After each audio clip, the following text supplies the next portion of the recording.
Tunaendelea na swali la Mheshimiwa Jessica David Kishoa, mbunge wa Iramba Mashariki. Mheshimiwa Mwenyekiti, naomba sasa swali langu namba 131 lipatiwe majibu ya serikali. Majibu ya swali hilo Mheshimiwa Waziri. Mheshimiwa Mwenyekiti, kwa niaba ya Waziri wa Nchi, Ofisi ya Waziri Mkuu, TAMISEMI, naomba kujibu swali la Mheshimiwa Jessica David Kishoa, mbunge wa jimbo la Iramba Mashariki kama ifuatavyo. Mheshimiwa Mwenyekiti, serikali inatambua umuhimu wa kujenga soko la mazao katika halmashauri ya wilaya ya Mkalama. Kwa kutambua umuhimu huo, tayari halmashauri imepima na kupata hati miliki ya eneo la ujenzi wa soko lenye ukubwa wa ekari 7.2 katika kata Nduguti, ambapo ni makao makuu ya halmashauri, na tathmini ya mazingira katika eneo hilo imefanyika.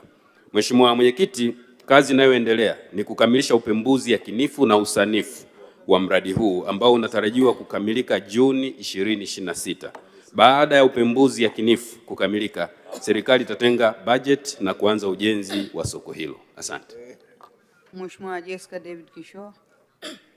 Nakushukuru Mheshimiwa Mwenyekiti. Mheshimiwa Mwenyekiti, ni zaidi ya nusu mwaka sasa toka nyaraka zote muhimu kukabidhiwa kwenye mamlaka husika, ikiwepo barua, andiko la mradi pamoja na environmental and social impact assessment.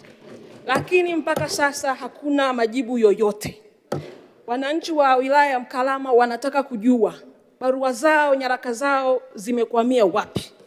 Swali langu la pili, Mheshimiwa Mwenyekiti, toka mwaka 2012 wilaya hii ilipoanzishwa, wakulima wanapoteza mapato yao 40% kwa sababu ya ukosefu wa soko. Ninaomba commitment ya serikali. Ni lini mnakwenda kujenga soko ili wananchi wapate ajira, tuongeze pato la mtu mmoja mmoja pamoja na pato la halmashauri? Asante Mheshimiwa Mwenyekiti.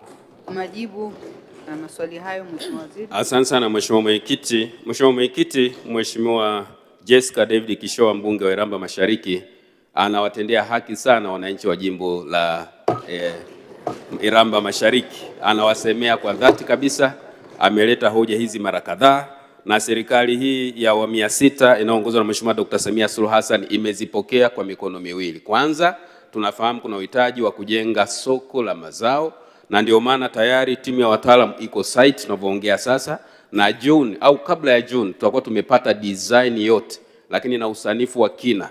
Na baada ya hapo sasa tutatafuta fedha kwa ajili ya ujenzi. Kwa jambo la kwanza nimwakishie, hakuna nyaraka ambayo haijafanywa kazi. Nyaraka zote ambazo zimeletwa katika ofisi ya Waziri Mkuu TAMISEMI kutoka Mkalama zimefanywa kazi.